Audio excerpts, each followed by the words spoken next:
Out of Tragedy Comes Love, a survivor's story. There are few monumental events in our lives that shape not only history, but change our individual lives forever. Those are the moments in life that everyone remembers exactly where they were and what they were doing at the exact moment in time. And so this is my view of the day that changed the world and my life forever. It was a beautiful morning in Disney World, Florida. Of all places to be on a business trip, I was the lucky one.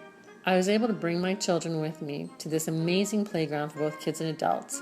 As a single mom, this was a double win. During the day, I was a presenter at an industry conference at the Contemporary Hotel, sharing information with other large companies on a people project our team had just completed for Merrill Lynch. And during the rest of the time, I enjoyed Disney with my children, seeing Mickey Mouse and all his friends. So let me begin at the start of this journey. I'm a Long Island girl, born and raised, and worked here most of my life until becoming single again in my mid-40s with 3 children. I realized I needed to increase my earnings, so I took a job in New York City, even though it meant being a commuter for nearly 4 hours a day. It was exciting and a bit scary, but the world of professional opportunities opened with a new job at Merrill Lynch in the World Financial Center. My office was on the 11th floor overlooking the Hudson River and the boat basin on the top of the Battery City Park. An amazing sunrise and sunset reflected off the glass buildings each sunny day on both sides of the river.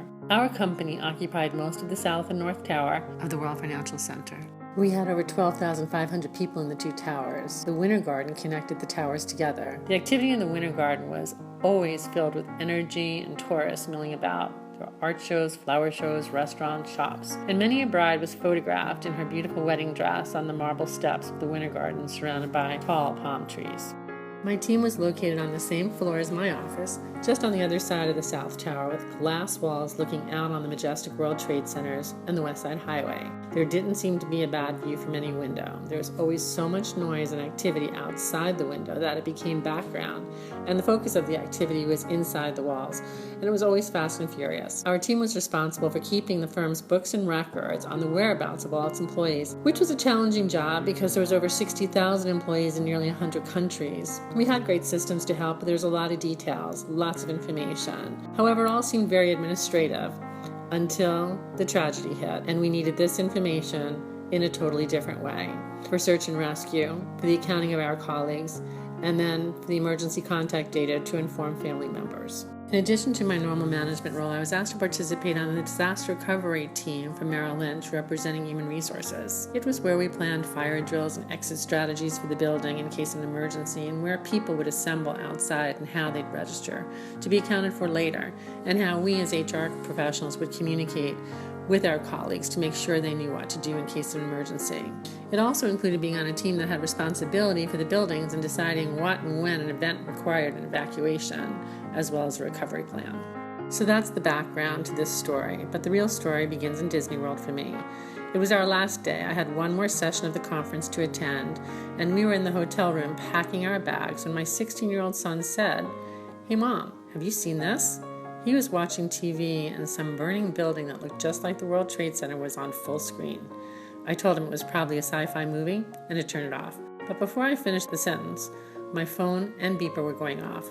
I was being called into the disaster recovery hotline for Merrill Lynch to begin the planning for the evacuation of our buildings, begin the accounting for our colleagues, and staying tuned into the plans for the financial markets of the world as we reacted to the unfolding events of that day. Yes, it was September 11th, a day that will live in our hearts and souls forever. We all jumped into action immediately. Once again, I was fortunate being in Florida. The Contemporary Hotel was very supportive and gave me a conference room to help remotely. The plans for the teams in New York and New Jersey to move all 12,500 people out of the area and to assess the damages to the World Financial Center. Next was planning for our staff, making sure contact was made with each and every individual, and we provided help to those in need, ranging from physical to emotional support. Next, we would learn what to do with our locations to help with the recovery. At Ground Zero, we opened our doors to the National Guard, the firemen, the policemen. We organized the chapels, the morgue, all the special services that were required in such a terrible disaster. My normal schedule was changed for months. I would stay or drive to New Jersey very early and leave very late in order to help set up our locations there. I did not get back on the Long Island Railroad for my daily commute until the end of November. It had never occurred to me that people I had commuted with and had seen for years but never really spoken to would have recognized the fact that I had not been there. I had heard about a huge compassion and kindness that the tragedy had instilled in New Yorkers, but I had not had the time to witness it until my first morning back on the train. People I did not know came right up to me and gave me big hugs and kisses and said they were so very happy to see me and know that I was okay.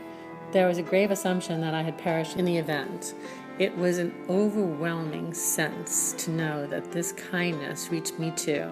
Again, I felt so lucky. One of these people that I met that morning continued speaking to me for the rest of the journey into Manhattan. When we exchanged business cards, he too was working at Ground Zero every day and was doing some environmental recovery for one of the large companies. I assumed the exchange of cards was purely a business-related matter. But by the time I got to my recovery office downtown, I had an email from him in which he reiterated how happy he was to have seen me again and to now finally know my name after years of being another unknown commuter. He asked if I would like to have lunch sometime soon. I accepted and assumed he would do a pitch for his business to support the Merrill Lynch recovery. But much to my surprise, he arrived at lunch with no briefcase and no proposal for work.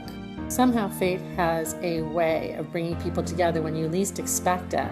Suddenly we found each other walking to the same corners in Manhattan, getting on the same subways, and seeing each other more and more often. It is also strange to think that such a disastrous tragedy as 9/11 could change the way the world perceived each other, how commuters who never spoke or looked at each other on a Long Island railroad were now empathetic and compassionate to each other. The door that opened as a result of 9/11 made this incredible man walk right into my life, and has stayed there ever since. We got married less than 5 years later. We blended 6 children into a large family and have lived happily ever after, still commuting 2 hours each way to get into the maddening world of chaos and craziness in the best city in the world, New York.